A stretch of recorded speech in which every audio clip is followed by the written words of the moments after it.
When you're the speaker, you are the least important person in the room. I don't care if you're speaking to 10,000 people, you don't matter.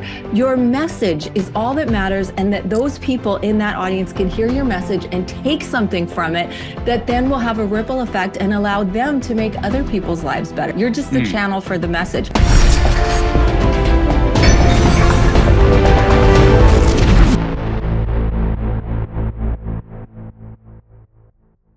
I am here today with Bridget Sampson, who is a TEDx speaker, an author, a leadership coach, a retired professor, a mother of two, and a podcaster, just to name a few. Something tells me we're going to talk a lot more about what it means to be a multi-hyphenate. However, I'm going to need to reserve the next 17 minutes just to talk about all of the things that you've done in your intro before we actually get started.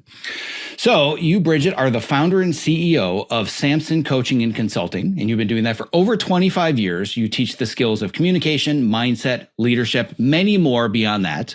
You've done it for clients such as Google, Mattel, Capital Group, other nonprofit organizations, as well as 6 universities. And you're also the host of not 1 or 2, but 3 different podcasts: Growth and Gratitude, The Right Questions, and Transgender School. I'm already exhausted, and I haven't even thanked you for being on the show today. Thank you so much, Zack. You've just made my day. That makes me feel really good. And I love that we both appreciate being a generalist and think that there's value in that as opposed to just having one thing, because I am excited and passionate about everything I do. So thank you for appreciating that and recognizing that and sharing that with me. Yes. So you may not know, but this is actually a secret meeting of Overachievers Anonymous. I am the president, and I will be asking you to join us today. But in reading your opening bio and your profile, I can imagine you can relate to me, and that when you're in, whether it's a networking setting or just a personal setting, and somebody says, "Oh, what do you do?" and you're like, "Oh boy, this is going to take a while," right? I still, to this day, don't know how to answer that question. Same. I have about 50 different elevator pitches. And I don't like any of them. I'm constantly rewriting them. So yes. Well, one of the areas that you do specialize, and we're going to talk more about the idea of generalization versus specialization, because I believe that underneath all the different things you do, there's one unique specialty. And my assumption is, based on your TEDx talk, is that it's probably about communication and public speaking. Absolutely. Yes. I would say yes. And that goes for being a professor. When I was teaching public speaking courses, beginning and advanced. I've taught many, many powerful presentations and public speaking workshops in all the companies I've worked for. And I do lots of public speaking coaching. So you're 100% right. Thank you for reading between all the lines and seeing that if I had to pick one thing that's really my thing and that I really help people with, that would be at public speaking. Absolutely. Which makes perfect sense because you were naturally born a public speaker. It just came easy to you, right? You are so funny. No, as I share in my TEDx talk, I was terrified of it, very traumatized by early public speaking experiences that did not go well. And it wasn't until I took my first college public speaking course, which again terrified me, and I fell apart during my first speech, that I decided, I can't let this ruin my life. I can't let this limit my career, my personal growth, my confidence in myself and what I have to offer the world. And so I decided at that point, it was my 3rd year in college, not only to conquer it in that basic public speaking course, but then to become a communication studies major and make that my career. So it's pretty interesting how that did a 180 for sure. Now, what I'm curious about is most people in that instance, if they were in college and they had this horrible public speaking experience, it's one and done. Nope, I'm never doing that again. What was it about you that instead decided, I'm going to conquer this? Well, that's a great question, Zack. And I think looking back, what it really was is that once I finally got the coaching and support that I needed from my instructor, I realized it could be incredibly meaningful to talk about things that you care deeply about. And I know this is so cliche, but the last speech I gave in the class, this was a million years ago, was on recycling, when it was kind of a new thing. And I was so excited that I got an A on it, and everyone in the class said they were going to start recycling. And I had proven it with all the research. And I had this amazing rush of, wow, this can actually really make a difference in people's lives. And I can have some influence to make the world a better place. And that's been what it's all about for me, whether it's my own public speaking or coaching. I've coached several folks now on their TEDx talks or big speeches that they're giving out in the world where they're really making a difference. And that's what it became about for me. I switched, by the way, from being a political science major because I always wanted to change the world and make the world a better place to realizing maybe I can do that in a different way through studying communication. So what I don't want to do is turn this into a diatribe on all the things that are broken about our education system. That could be not just an episode, that could be an entire podcast. And I'm sure there are many out there that are talking about how broken the education system is. But my theory, not being in the academic space, but having gone through the education system, is that our version of public speaking is introduced to us usually late elementary or sometime in middle school. And you have to get in front of the class and read from index cards and read a book report. This book was about Johnny, and Johnny's his mom didn't like him, and you're just like, why in the world would I want to get in front of people and embarrass myself talking about something I don't care about? And what you pointed out is that when it's expressing something that's meaningful to you, that has a positive impact, those are the raw materials that you can then build from. So what have you seen in learning so much about public speaking and actually teaching communication? Why has it gone so wrong for us up until this point? Why is everybody afraid of it? I think you described it perfectly. And I have that experience. My first experience was sixth grade, and I had to give a book report in front of the class, and I was shaking, and I had index cards, and I dropped the index cards. And people, I don't think they were laughing at me, but I think it was one of those moments you see on TV where you are imagining that everyone's laughing at you as I'm trying to shuffle and pick them up. I think everybody's got some kind of experience like that, where the way we were introduced to it, I agree with you, was all wrong and for all the wrong reasons. And I have to help a lot of my coaching clients unlearn that and come around to no. Here's something I always say. When you're the speaker, you are the least important person in the room. I don't care if you're speaking to 10,000 people, you don't matter. Your message is all that matters, and that those people in that audience can hear your message and take something from it that then will have a ripple effect and allow them to make other people's lives better. You're the least important person in the room. You're just the channel for the message. So being really nervous about it, making a big deal about it, being so worried about it is kind of self-centered if you think about it.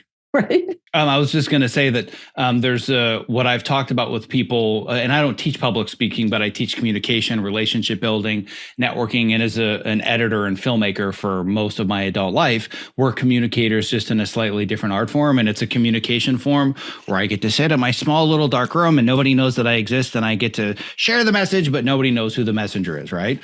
So I always talk about how the message is important, but the messenger is also important to a certain extent. But again, it really is ultimately about the message, right? Yes. So in saying that, what I want to better understand next, and we're going to go a lot deeper into how we can overcome some of these fears, why they're irrational. But I don't know if I'm going to get this statistic totally right. I'm probably paraphrasing it, but I know I'm not terribly far off.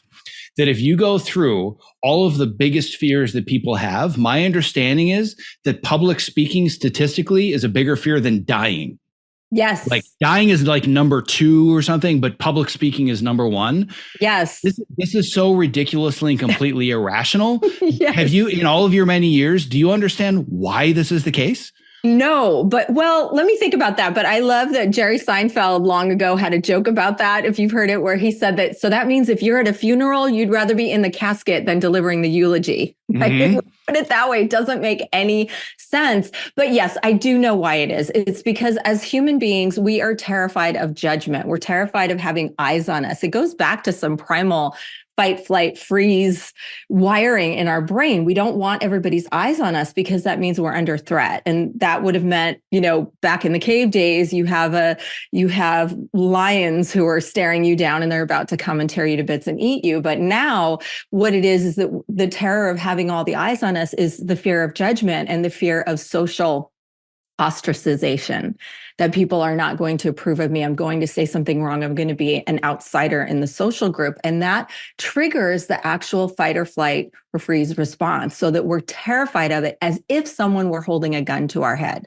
But in reality, the biggest fear we should have is that people are going to just forget everything we said and forget all about us, because that's way more likely.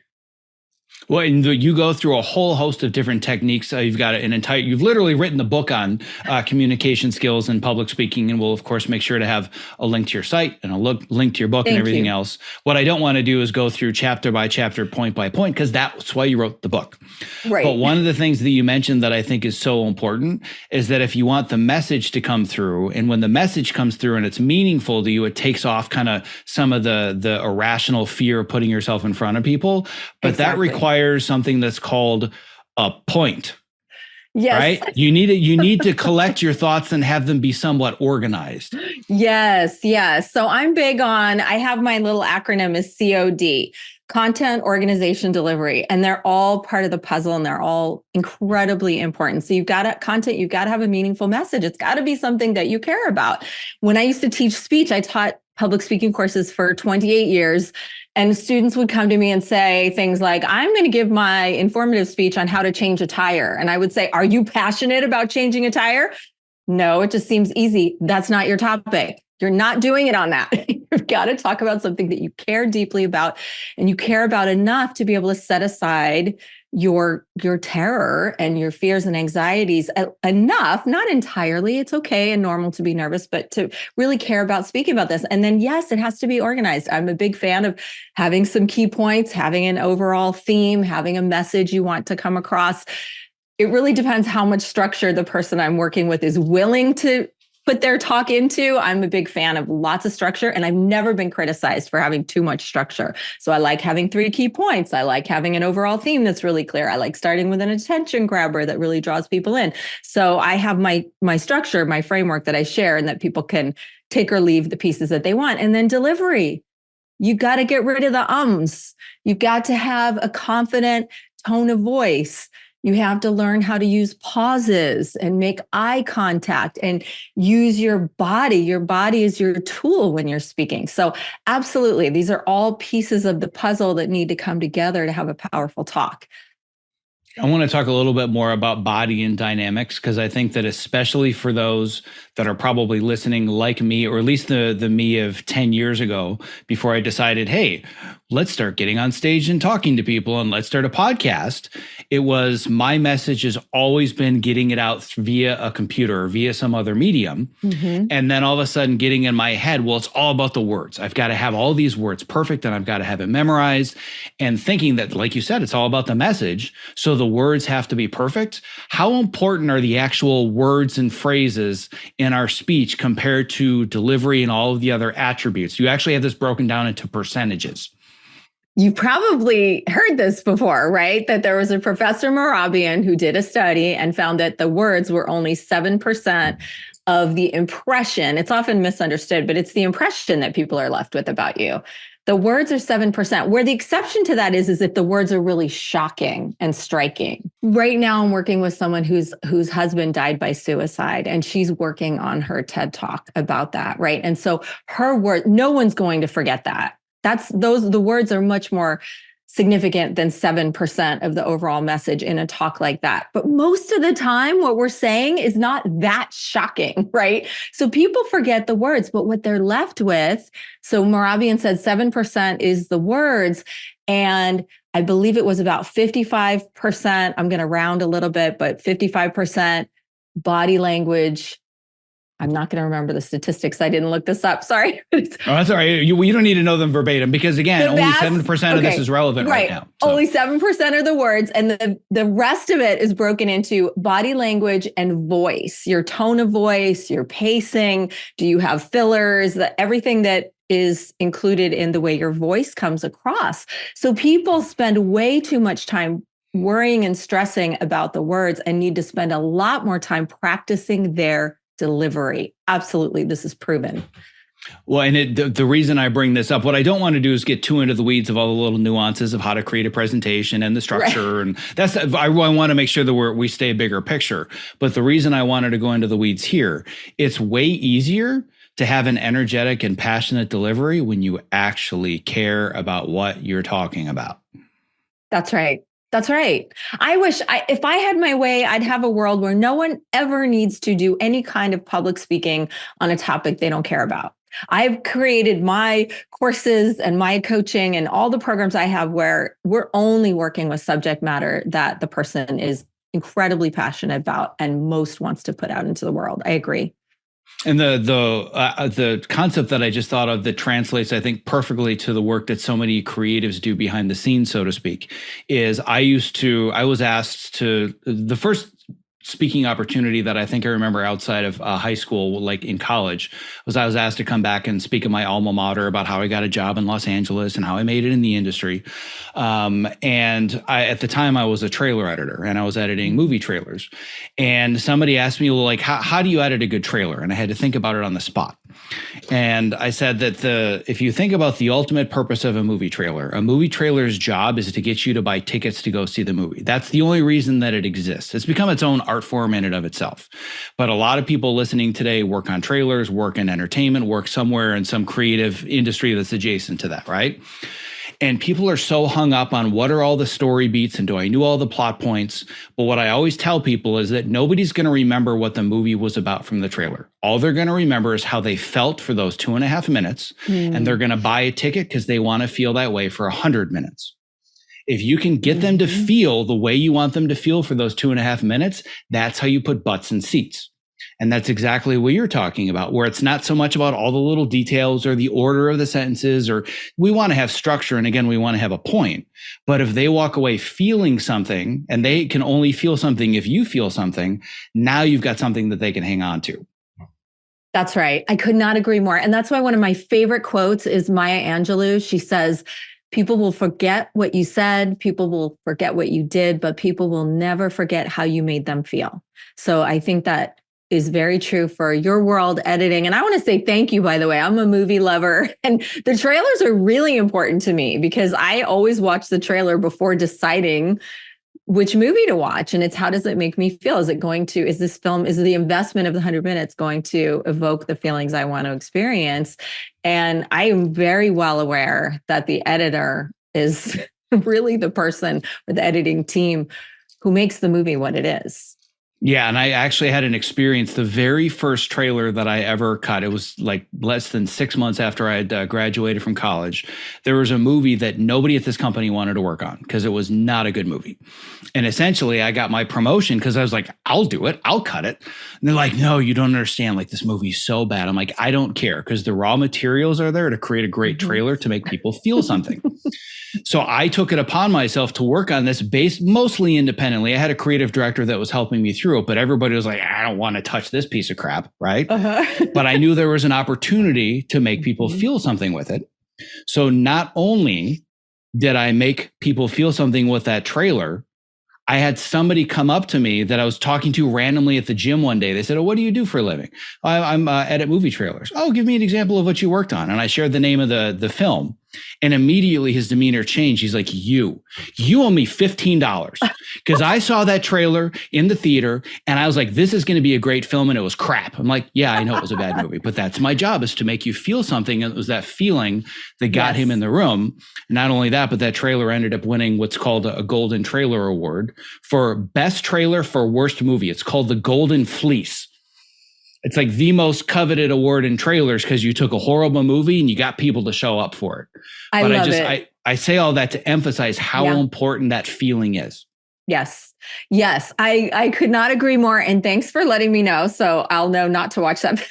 I'll send you what the film is. I don't want to say it publicly because who knows if somebody worked on it. Right. But I know. But no, I could not agree more. And the same goes with public speaking. When we are for those of you who are putting your work out into the world, even if it's just on social media, we know that it makes all the difference to choose the right clips, to have the right sound bites. And I'm constantly working. I've had to learn to become my own little amateur editor, and I take my own video clips and I just put them into iMovie and I edit things and I throw them on social media. And wow, you can really see the difference if you find not just the right words, but how you make people feel with how you're saying what you're saying. The number of likes will shoot up dramatically. So these little efforts make a big difference. So the reason that I want to emphasize so deeply that the way to overcome a lot of these fears is to find topics that you're passionate about, find something that's meaningful to you that will evoke that emotion in others, is that I think that in not just the entertainment industry, but in a multitude of industries, I think we're watching this, the word transformation has been used, realignment, like there are a lot of industries that just kind of don't know what the hell is going on right now, whether it's with artificial intelligence or the economy. Like, I think everybody's in this state of what the hell is going on right now. And what I have found in talking to many experts in technology and the economy and finances and even in just entertainment, I firmly believe, and anybody that's listened to the show every week, they're like, oh God, here we go again. I think we're going to see the transformation from a specialized society to a generalized society. And the multi-hyphenate generalists that have experience and skills and abilities in so many different areas, rather than going from just pick your lane and do one thing like everybody else, they're the ones that are going to rise to the top because they have options. And I know that you feel very similarly, and that you too are very much a multi-hyphenate, where on a single sheet of paper, you don't make a hell of a lot of sense. It's like, well, why didn't you just choose this one thing to be? But I think you found that you've been able to take advantage of that in a multitude of ways. Yeah, absolutely. I think you put it perfectly, and I could not agree more. And I hope you're right about that, because there are still a lot of folks out there making a strong case that we should have our one niche and we should go that way, and then we'll be the expert in that area. But I've just never enjoyed that. I get bored with things. I love doing a little bit of everything. If somebody comes to me and says, can you coach? I've done weight loss coaching. I've done mindset coaching. I've done training. When people come to me, can you design a training program? And if it's going to be on anything personal growth or professional growth related, I'm passionate about it. So yeah, I hope that that is true. And it definitely feels true in my experience. And the reason that I want to dig into this deeper, all of this started with essentially the opening of your TEDx talk, which, like you said, it's an attention grabber, right? It wasn't just, hello, everybody, my name is Bridget, and I'd like to give you some statistics on why public speaking is important, right? You started with this idea of these gifts that we have. And what I want to do today is I want to help people understand, how do I identify the many gifts that I have so I can apply that gift and that passion to, and when I say public speaking, I don't mean getting on a stage in front of 100 people. It could be, but it could also be a podcast. It could also be a social media channel. It could also be a YouTube channel. It could be a newsletter. Those to me are forms of putting your ideas out into the world. But I've spoken to so many of my students where they're in this realignment period saying, I know I've got skills, but I could never be a teacher, or I could never be a consultant. I couldn't do that. But as we've talked about, you just need to have the passion and the purpose behind it. So I would like you to kind of give a brief summary of the way you open your TED Talk, but more importantly, I want to help people understand how they identify what their gifts are so we can start to leverage them. Thank you. You're asking me questions I've never been asked. So thank you for that. And that's my goal. Yes, I always, at the end of every, and you can ask Debbie, at the end of every podcast, the response I want is, wow, that was really different than all the other episodes I've done. So that means that I'm achieving that so far. Yeah, I really appreciate that. So how did I come up with the opening to my TEDx talk? Well, there was a lot of pressure on me to give the most amazing TEDx talk because I had been a public speaking instructor and coach for all these years, and I'm giving a TEDx talk. Yeah, it was really anxiety producing. I didn't sleep at all the night before. It was really difficult, but that's a whole other story. Let me stay on track. I came up with the opening to my TEDx talk in just a moment of not thinking about it. And I'm a big believer in that. A lot of the gurus, as I'm sure you know, say you've got to have just time where you step away from your project and you do things for self-care. And I'm big on exercise and fun time and hiking and getting out in nature. And it was one of those moments of inspiration where I had the talk completely scripted, had rewritten it a million times. And it was just a moment of stepping away from it because I really worked on it for months before I gave it. So I wanted to have lots and lots of time. If we have the luxury of that, we don't always. Sometimes we have to turn things around really quickly. And it was just a moment completely stepping away from it. Oh, what if I opened with the attention grabber being about this idea that everybody has these unique gifts inside of them to give to the world. But if they never engage in any kind of public transmission of that gift that's inside them, it's going to stay inside them unopened as a gift. And so that's how it came about. And I played with it. I remember doing it with my kids and my husband over and over. And they were like, oh, it's a cool idea, but it's not working when you do it that way. And try this and say that. And with people who coached me. And and that's what I've gotten a lot of recognition for, was that opener, which I came back to at the end. So it was, I bookended it, but I really put a lot of pressure on myself to have a strong attention grabber, because that's a point I make in every course I teach on public speaking and in every coaching interaction, that you've got to start with a bang. Well, since you started with the Seinfeld references, I'm going to continue go down the Seinfeld road. And that, I think you yada yada the best part. Because you said, I've got this public speech, and I was up the entire night before with nerves, but that's another story. I'm like, no.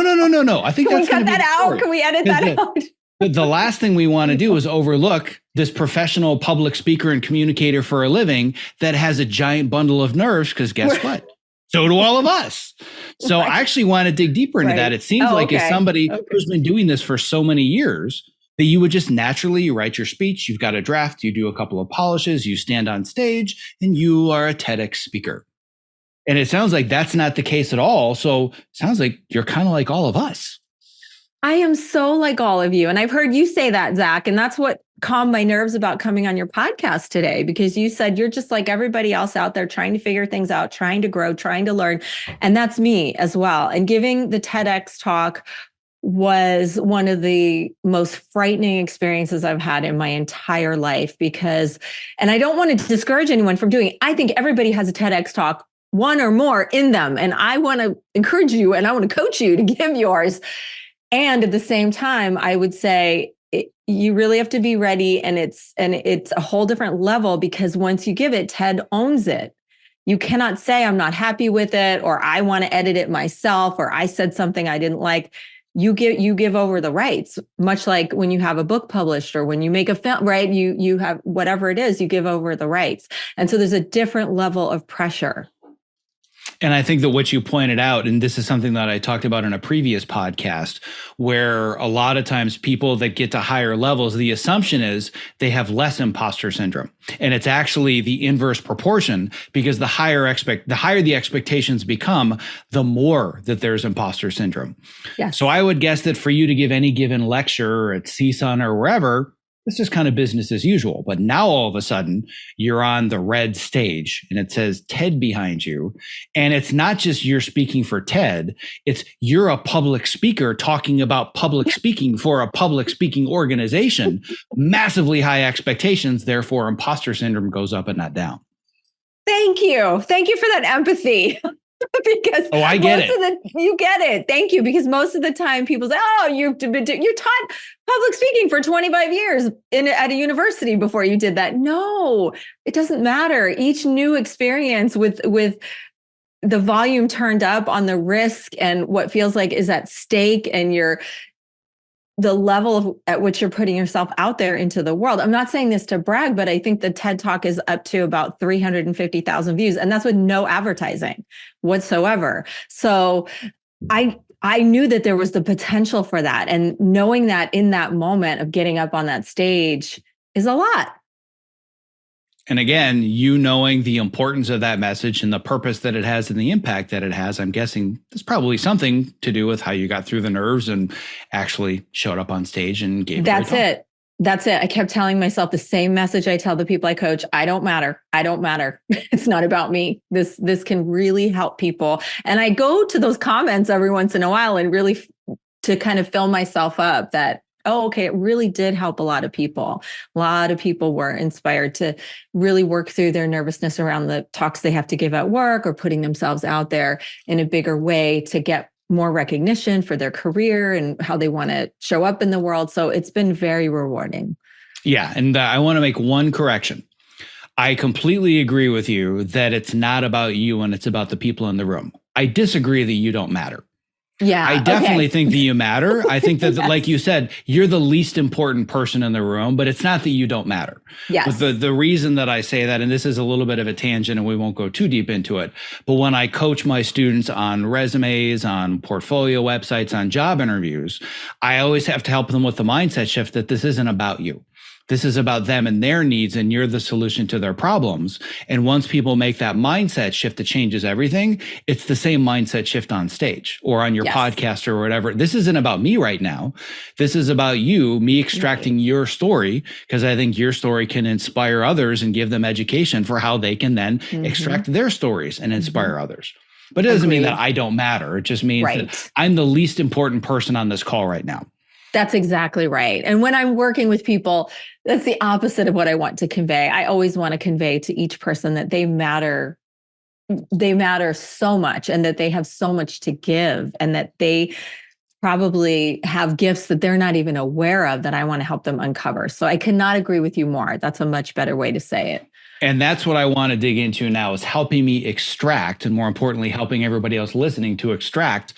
Why do I matter? What are the experiences that matter? Well, how can I have impact with my past work experience, my life experiences, my skills, my passions, my unique knowledge in this one random subject that nobody's ever heard of? How can I actually figure out what it is that I want to or need to express? Because I've talked to so many people, there's nothing interesting about me. I'm just a normal person. It's like everybody has a story. I've talked to hundreds of people. If you were to grab like my neighbor that I've never met ever, I've seen him once or twice, and you said to me in 5 minutes, you're doing a 90-minute podcast with him, I can all but guarantee it's going to be an engaging and interesting conversation, because everybody has a story, but most people don't believe it.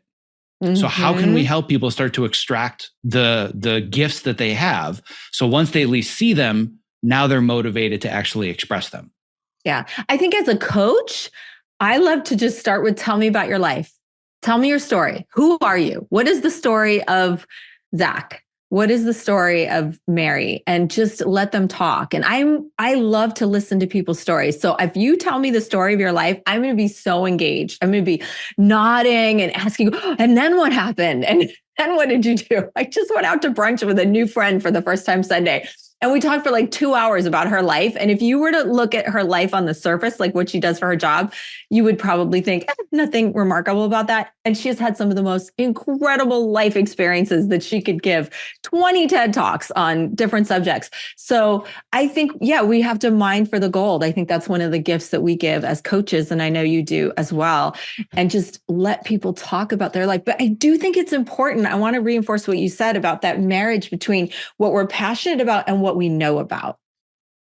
I do think it's a requirement to have a good combination of both and a high degree of both, a significant degree of both. And that's why I picked public speaking for my TEDx talk, because I had been teaching it for so many years and I was passionate about it. I could have picked, as we are generalists, I could have picked from such a variety of topics, but it was really what ticks both boxes, experience and passion.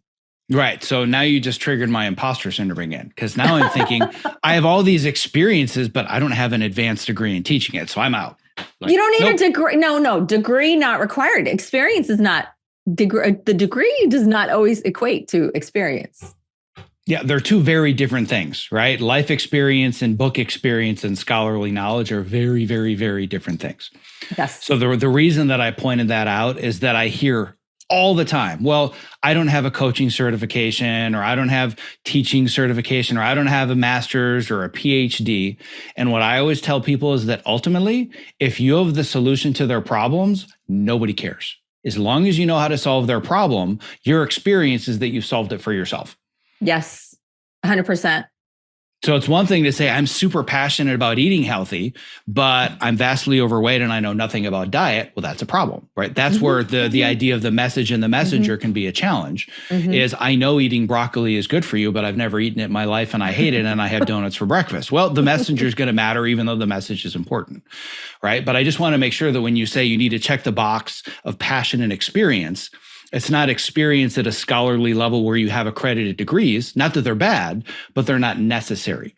Because I hear so many people get stuck on, well, I can't talk about this yet, or I can't teach it yet, or I can't build a business around this concept because I'm not ready. I don't have whatever the certifications are. Nobody cares. No, I could not agree more. Some of the best speeches I've heard in my life were first year undergrads in my class, because they check those boxes. They pick something they knew about and something that they really cared about. You don't have to have any of those credentials. I could not agree more. And So some of the best speakers out there have none of that. Yeah, I agree. I can think of a host of TEDx speakers that would all be like, the A-listers. And yeah, they've got degrees and they're, consultants for big firms and they're New York Times best-selling authors.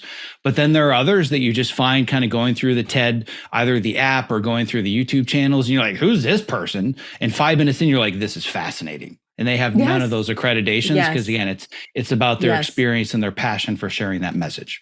And with TEDx, keep in mind, the maximum time is 18 minutes. So my biggest problem as a coach is not that people don't have enough experience. It's how do you take all those years of experience and all that passion and whittle it down to an 18-minute talk? Yeah, that's my challenge. Whenever I put together workshops for my community, I'm thinking, I don't know how long I can talk about this. And then all of a sudden I'm 4.5 hours in. I'm like, dear Lord, how did I talk about how to write an email for 4.5 hours? That's not an exaggeration. I've literally talked about how to write a cold email for 4.5 hours. I understand that. I could do the same. Yeah. So you and I are cut from the same cloth then. Yeah. So I want to break this down, and I really want to kind of start with a very small, manageable step. I've listened to this so far, and I thought, you know what? I didn't think I could ever do this. I'm not the kind of person that could public speak, but maybe there's something here. How do I start to kind of find that first kernel, that first manageable step to maybe I can give this a try? I would start with writing, with journaling, if that works for folks. Let me amend that. I would start with finding a way to get it out. So if you journal, just start writing about your story. There's the idea of morning pages where people just get everything that's in their head out, or just some way of, even if it's 5 minutes a day, to just start writing and thinking about what's important to you, what matters to you, what interesting experiences have you had. But some people like recording things on their phone and memos, and some people like recording little video clips, whatever you like, but you've got to get out of you what's inside of you. And that's what's in your mind and your heart. What are the challenging experiences that you've had? How did you overcome them? What have your professional experiences been? Get it out, and then you can look at it and then do that mining and see what's there that could really benefit people that I could share. And then from there, how do we get them to the point from it's just this endless list of a bunch of stuff to there it is. That's what I call the moment of inception. Any suggestions as a fellow coach to get people to that moment of inception of there's the kernel of the idea? Of what the actual idea is. Yeah, you got to get it into one sentence. You've got to get it into your, if you will, your value proposition. What is it? What is one sentence of what you have to give on this, right? So my TEDx talk is called How Public Speaking Will Change Your Life. It's not how to overcome anxiety about public speaking. It's not how to organize the structure of a speech. This will change your life, right? So you've got to get it into some kind of language like that. What is the value proposition? And then I really advise people, if you've got multiple things to choose from, pick the one that is not the one that everybody's already talking about. So give me an example of something everybody's talking about right now. Why I shouldn't express myself. Well, you can do that. I mean, okay, here's what I really want to say.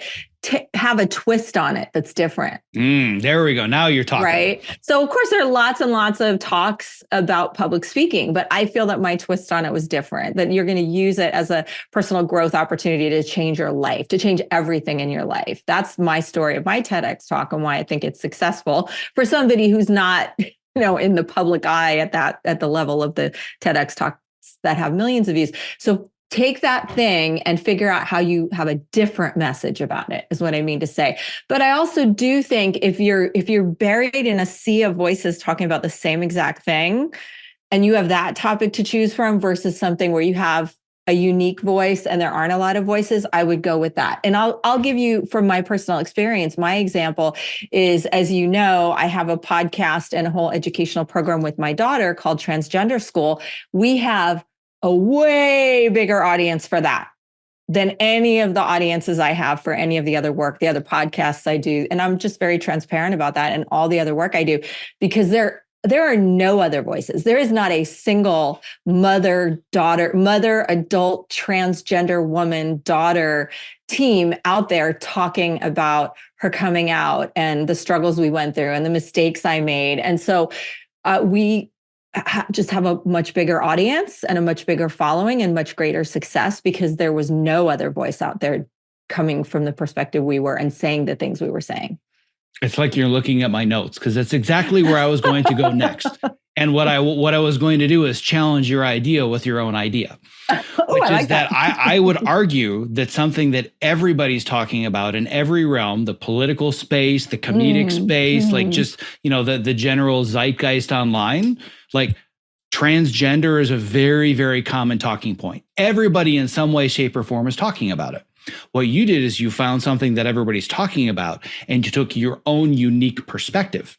Right. And not only that, but again, the ingredient is this is clearly something that you're passionate about. And it's also something that you're experienced in, even though your experience is not, I've written 7 scholarly dissertations and PhDs about this. It's, I'm living this experience from the mother's perspective and talking about it from my daughter's perspective. Exactly. You're right. You're right. Thank you for that clarification. You're right. It is certainly something that's being talked about a lot more today than when we started 3 years ago, but we have a take on it and a voice that I think isn't really out there. Yeah, and I agree with that, and I applaud you for putting that out there, and especially given knowing your background about how just public speaking in general was something that you struggled with, and even still, frankly, struggle with, even though you've chosen that to be your profession. So now let's just choose the most personal, most difficult thing I've probably ever been through, and that's what I'm going to talk about publicly. Like that requires a tremendous amount of courage. So I just wanted to point out my gratitude for the fact that you're doing that. Thank you. I appreciate that. And I want to express my gratitude for my daughter, Jackie, who's now almost 27, because if she weren't willing to talk about it publicly, this wouldn't be happening. And it's very rare for people to want to do that, having been through everything that she's been through. So I want to use this, if you're okay with it, to reverse engineer so people can better understand how can I take a lived experience and how can I express it. And again, it's not public speaking just on a stage, it's in the form of a podcast, but you're putting your ideas and your thoughts and your beliefs out into the world, hoping that it has a purpose and a positive impact on others.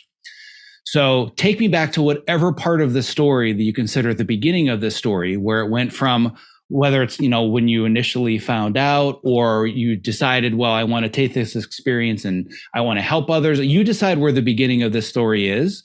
But for others that are going through some form of a lived experience, I want them to understand how you got from here's this thing that happened to now I want to express it.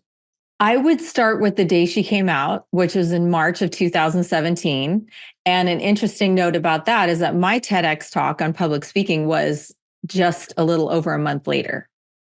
So I have an article on Medium called Why I Gave the Wrong TEDx Talk, which is it's not really what the article says, but I wanted it to be a catchy title because I was deep in shock and denial and depression and confusion about my 19-year-old telling me that I had been wrong about my own child being the gender I thought they were at 19. So it was just a month later that I gave my TEDx talk. So it was it was so surreal to know that I was internally going through one of the most challenging for me personally experiences I have ever been through, and no one knew. And here I was giving a TEDx talk about public speaking and about how the gifts inside you are your own experiences and your own knowledge and wisdom. But I did not have the hindsight and the having worked through and having come to a different place with this to be able to even consider talking about it until years later. Yeah. So you were clearly in it at the moment, right? Where it's so you can't see anything else. There's no perspective and you're just in it, unable to objectively step away and kind of see what's the meaning of this? Why am I going through it? It's just this thing that's happening to you. Nothing. Right. No, and I no think perspective. a lot of people over the last few years, in whatever shape or form it might take, a lot of people are in that same place of just the world just keeps happening to me. All of these things, all this flux, all this transition. I'm curious, at what point did it go from this is happening to me to all of a sudden there's just a little bit, doesn't have to be this amazing introspection and aha moment, but at one point was it, I think that there's a kernel of something here beyond this is my own experience and I have to get through it? It was probably somewhere between the 2 to 3 year mark after. And we started transgender school, which is an educational program. We have webinars and we have a variety of resources for people about 3 years, somewhere between 3 and 4 years after her coming out. So it's this timeline of, you gave me the date. It was March something in 2017. I forgot the exact date, but That's March right, of 2017. Right. So March 4th of 2017. And if I do the math, that means right around the time the world was falling apart is when you decided that you wanted to start a school for transgender people. So one of the themes that I'm kind of hearing from this is that you decided, not that you decided to go through this experience, but this experience was thrust upon you in 2017. You've gone through the next few years of talking to whomever you need to better understand it. But then you decided, you know what, there's this tremendous opportunity amongst all of this disruption. I have an idea, a purpose behind this idea that I think can help people, but I can't get on a stage, I can't talk about it because the world is falling apart in front of me. And you didn't use that as a way to stop you or create an excuse. It was, let me figure out how to do it on Zoom instead. And I think that finding opportunity and disruption is a very relevant theme to what's going on even now. So talk to me a little bit more about the mindset of let's do this no matter what it takes. That's a great way to put it. I love the way you described it all. Yeah. So when the journey started in 2017, I could never have imagined that I would ever talk to anybody about it. Nobody knew for the longest time. So I went through a lot. I spent a lot of time in support group meetings and online groups and talking with a lot of other parents and working through things with my daughter who helped me understand a lot. And I went through a period of denial and shock and a lot of emotional turmoil where if you had said to me, oh, you're going to end up talking about this all publicly in a few years, I would have said, you are insane. There's no way. I'll never be able to speak about this intelligently or confidently. And so fast forward right to COVID 3 years down the road, and we're all trying to figure out I had to try to figure out how to take my business online. I had been mostly a coach and a trainer in person. And my daughter and I just started having conversations about, we've learned so much over this 3 years, 3.5 years, whatever it was. And we really could help people. There are so many families experiencing their kids coming out as transgender or non-binary or gender fluid. And I had learned so much from all the professionals in the field and read books. And she had learned so much and built her community of people in the LGBTQ community. And so we just started having these conversations about maybe we could put something out there in the world that could really help people. And she's an activist. She works in the world of politics, and she's always been very outspoken about the issues that she cares deeply about. She has no problem with public speaking. I used to bring her to my classes when she was a kid, my public speaking classes, and she would challenge the students not during their speeches, but in the Q&A. So she always had that very innately in her somehow, much more than I did when I was younger. So we just had a lot of conversations about how to maybe take advantage of the opportunity of being at home, start a podcast, start some webinars over Zoom, start building a community and see what happened. And it grew from there. What I want to dig into even deeper here that I think is so important and relevant to your work, but also helping everybody else listening to understand the value beyond, well, I have value I can bring to the world and I can create an impact. So what, right? Or maybe this is a way that I can share an idea and maybe I can make some money as a side hustle. What I've discovered for me personally, and I have a feeling you're going to be in the same camp, but I don't want to make any assumptions, which is why I'm asking. I've discovered that possibly the most valuable and impactful therapy that I've had for myself to work through problems is sharing them with other people. And I came to this realization. It was one of those duh moments when I was actually talking to another podcaster and they were talking about the value of a journaling process. And I said, I've tried journaling 10 times. I've got a whole slew of journal notebooks, all the nice ones. You spend $30, $40. I fill out 4 pages, then it goes on the shelf. To this day, I've still yet to crack that code, right? But then she said something really interesting. She said, don't you write a newsletter every week? I'm like, yeah. She's like, haven't you had 250 conversations with people talking about life and this and that? I'm like, yeah. She's like, don't you post stuff on social media? I'm like, yeah. She's like, sounds to me like maybe that's your form of journaling. Boom. All of a sudden, it just occurred to me, holy crap, everybody that's listening now, you're all my therapists. And I would guess you experienced a lot of this going through this process. That is so true. I cannot tell you how much I can't tell you how much everything you just said resonates with me, Zach. And it's really nice to hear that I'm not the only one with just shelves and shelves of journals with 4 pages filled out in them. Yes, this has been therapy. Absolutely. And not only that, it's been family therapy. Jackie and I, my daughter Jackie and I we just finished our 38th episode. We do 1 episode a month, and every single one, I can pretty much say it has helped me to go deeper into the healing work with her, within myself. And we don't talk about it that way. The conversations we're having are to inform and educate other people who are going through similar things, and just share our story and bring on lots of amazing guests who have expertise in different aspects of what we're talking about. But yes, each episode, in a way, some part of it has been therapy for me. And I wonder, she'd probably say not for her. I wonder, she's a tough cookie. She is so solid in herself. I would take a fraction of her like confidence and solidness. If you watch us, you'll see the difference. But she would probably as well say that some of it has been therapeutic for her. And again, kind of going along this idea of putting your thoughts, your experiences out into the world. The other thing that I've discovered, and this is just like literally, I've turned this into a dual therapy session where you and I are, talking well beyond how you structure an outline for a public speech, right? Yeah. But what I have found is that there are so many areas of my life where I have challenges or struggles where I just assume must be something wrong with me because everybody else seems to have this figured out. Mm-hmm. And then when I'm willing to have the courage to say, anybody else out there feeling burned out right now? No, it's just me.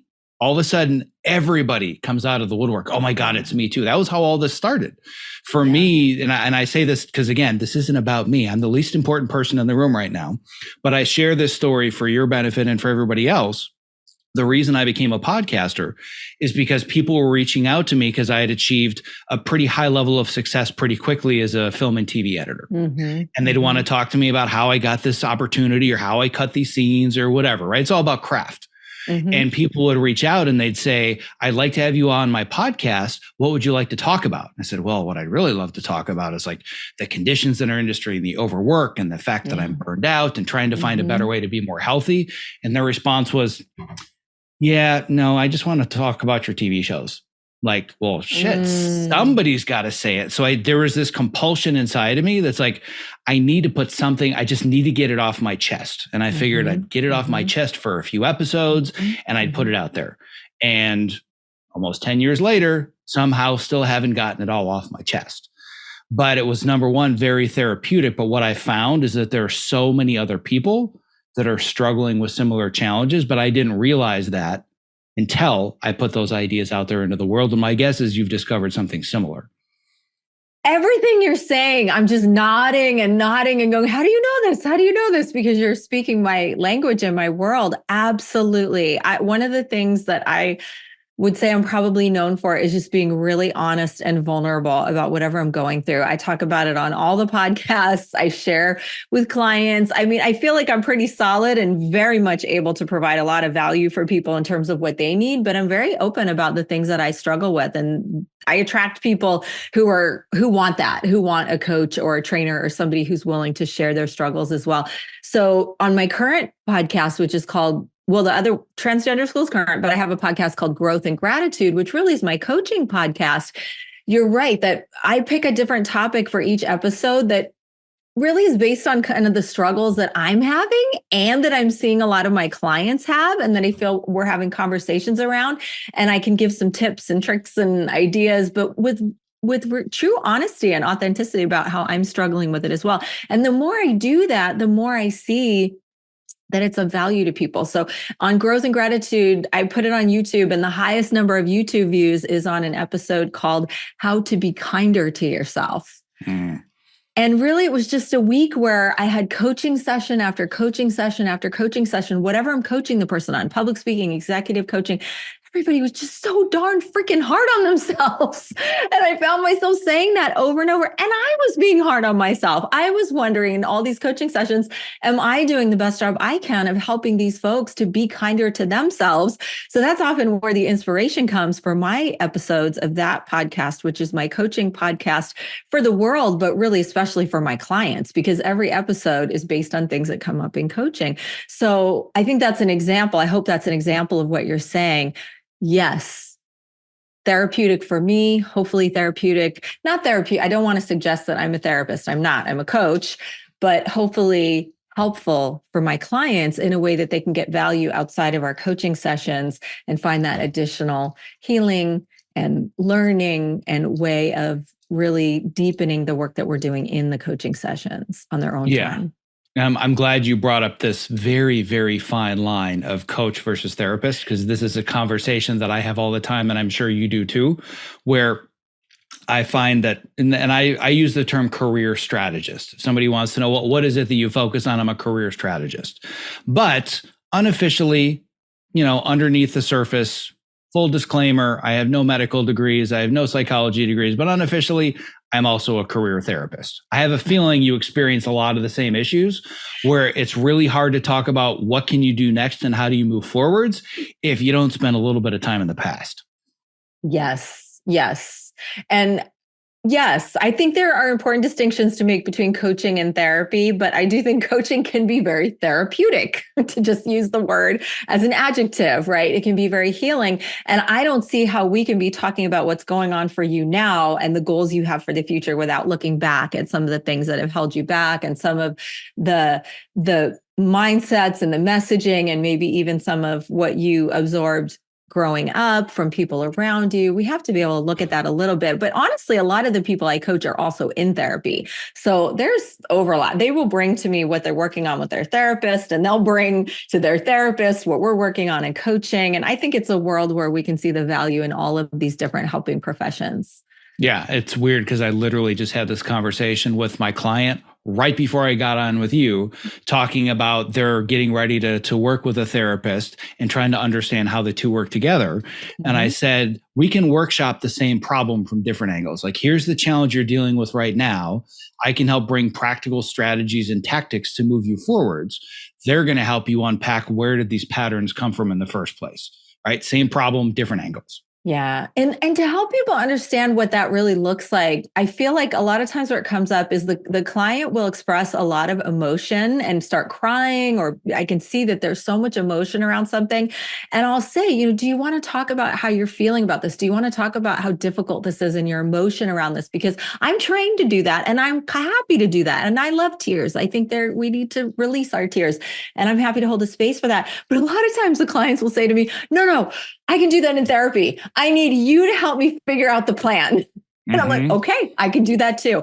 I can do either. And yes, your therapist is going to be great to help you work through the emotion, and maybe even, and definitely I stay away from trauma and addiction and all of that. And I know you do as well. That's the place for therapy. But so we can have these really upfront conversations about where to get the right kind of support in a given moment, and it can change.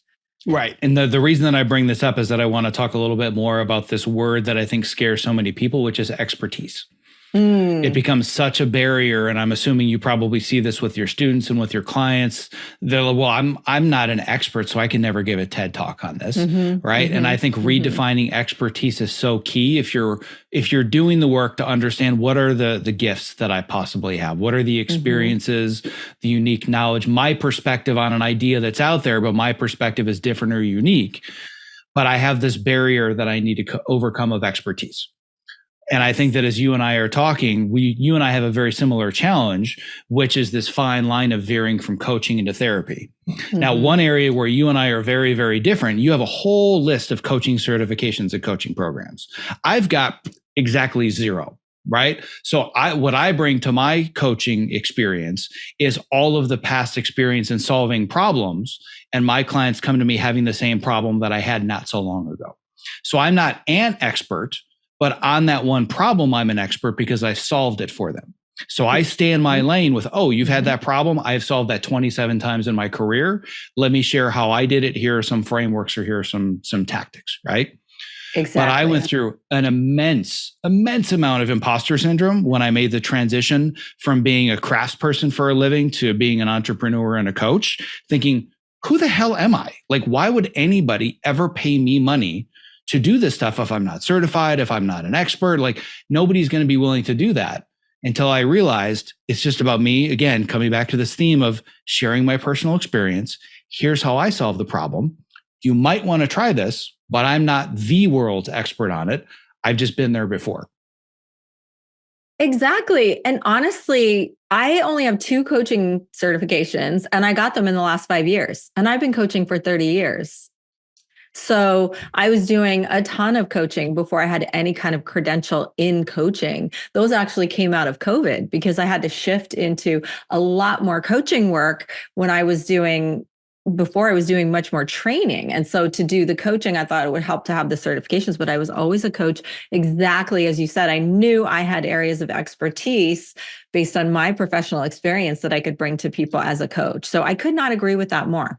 And a lot of what I learned in the coaching certifications just reinforced things I already knew. Yeah. You probably like, yeah, I already do that. I already do. Oh, that's interesting. I haven't tried that, but yeah. I'm sure. I mean, they're definitely valuable. I wouldn't dissuade people if you want to do it and you have the means and you have the time. It's great. And I did learn some new things, but absolutely not necessary. Don't let that hold you back. Yeah. And the reason I bring that up, this was another conversation I had recently with a longtime friend and colleague that reached out to me because they're making this career transition and they were looking into coaching and they knew nothing about coaching and they figured I'll do the 6-month training certification program. And I said, that's great, but you have to think about where are you uniquely able to solve somebody's problems now. So rather than this is going to show me how to be a coach, it's here's where I can be somebody's expert and this will augment my ability to coach them. Exactly.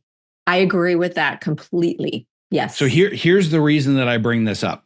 There's and I'm sure that you can attest to this a lot more than even I could, but there's a lot of stigma right now to the term life coach. And I'm sure you've heard this, especially over the last 3 or 4 years. Now that everybody's moving businesses online, everybody's becoming an influencer, everybody's on TikTok and Instagram.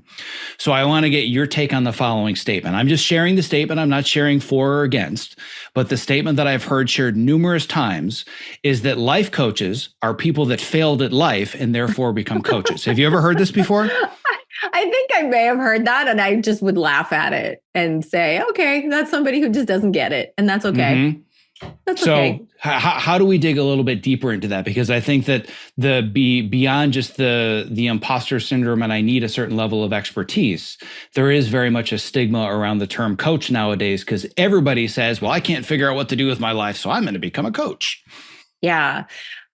I am proud to say that I'm a life coach. And one of my certifications is with a school called the Life Coach School. And so I don't buy into that stigma at all. I just think some people understand it and some people don't understand it. And that's fine. And more people, while more and more people are making fun of it, more and more people are coming around to it. And my personal experience informs that tremendously because prior to 5 years ago, I would have laughed at life coaching. I would have said something like what you just said. I was a professor. I was a corporate trainer at Google, right? And I saw myself as an executive coach until I discovered the Life Coach School and it changed my life. I listened to the podcast. Every episode added tremendous value to my life. I joined their membership program and did coaching online with their coaches. I started coaching one-on-one with one of their coaches, completely changed my entire mindset around what life coaching is and what life coaches can offer. And I see it as one of the most valuable opportunities that anybody can have if they can afford it in the world today.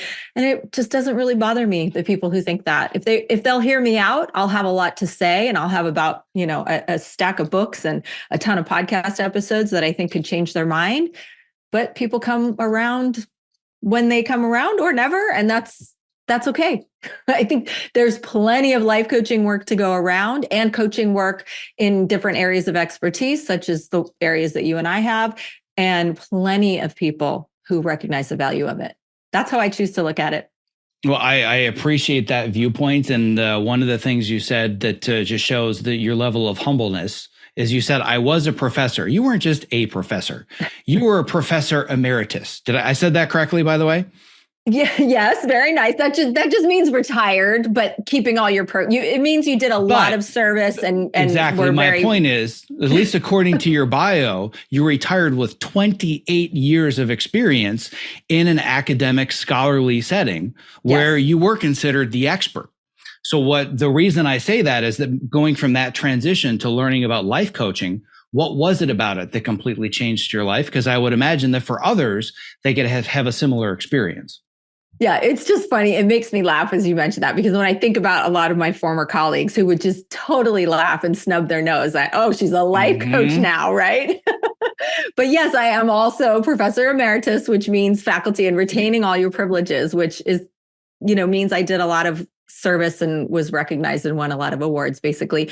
Yeah. So I stumbled on the life coach school. I saw, I think, an ad on Facebook that spoke to me about weight loss. I wanted to lose weight. And I started watching the videos and I started learning more about how the life coach school has a track that teaches you about weight loss. So I'm trained in helping people through weight loss. And I wanted to lose weight and I wanted to be happier and I wanted to have a better relationship with my family members. And this life coach school had all these podcasts and all this content around things that I wanted to improve in my life. Yes, I was an expert in public speaking. Yes, I had already given a TEDx talk, but I still had problems with my husband and I still couldn't lose the weight I wanted to lose to get to where I wanted to be. And to be honest, I was drinking too much alcohol. I wasn't an alcoholic, but I was like, this doesn't feel good anymore as I'm getting older. I want to cut way back on this. So I did one-on-one coaching with life coaches on all of these things. And over time, it took work, it took a lot of rewiring of my brain. I got to a really new place, a much better place on all of those issues and more, built my business, grew my business, overcame a lot of self-doubt about how I could move into more coaching work and be a life coach myself. So it was having that personal experience, seeing the results. And I was coached by people who had no degree and I didn't care. I learned to not care. You don't have a degree, but you've figured out how to be able to only have 2 drinks a week in a social setting or none, or, I want to learn how to do that. So again, it comes back to the theme of they're not the world's expert, but they've solved the problem that I need to solve next. Therefore, they are my expert. And I share all of that for anybody that has this feeling of imposter syndrome or this feeling of I have to know all of it before I can start or be perfect or have all these accreditations or degrees. It comes back to, like you said, here's a problem that I need to solve. And somebody else solved it for me, but this is something that I now want to express to others. Right. So it's starting with this giant long laundry list of all the things that you've done as a generalist, bringing it down to your one specialization is communicating your experiences so you can help others through similar experiences. Yes, exactly. So figuring out where you or anybody else can be both a jack of all trades, but a master of one. That's the work that I want to do and the work that you also do, just to be able to help people understand what are my gifts and how can I put them out into the world. And what I think I find as I talk to more and more people is a lot of people are already doing it for free, right? A lot of people listening right now, you're helping people in your life in some way. You're coaching people informally. I have no doubt people are coming to you for advice about things. So just think about how you already have that ability. And so if you can reframe it in your mind as why, if I'm doing this for free and people are finding value and people asking for my advice on whatever this topic is, if you want to, you can build it into your career. You don't have to, but I believe everybody could in at least one way, if not many different ways. I believe the industry term for what you just said is what I call a mic drop moment. That was the perfect summarization of today's conversation. So now we come to what I call the shameless self-promotion portion of the program.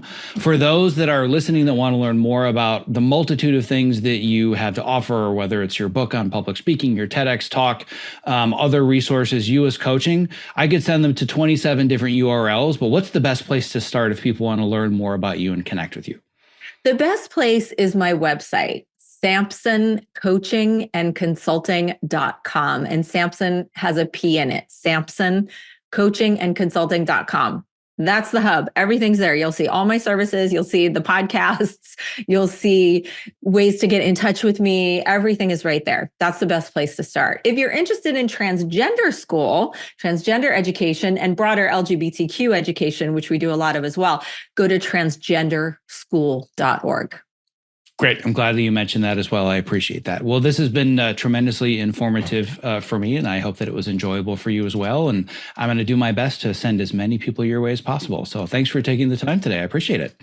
It was so much fun to talk with you, Zack. I enjoyed our conversation a lot. I learned a lot from it, and you made me feel really, really good about what I do and the work that I get to put out into the world. So thank you so much for this conversation. It was really, really enjoyable, beneficial for me.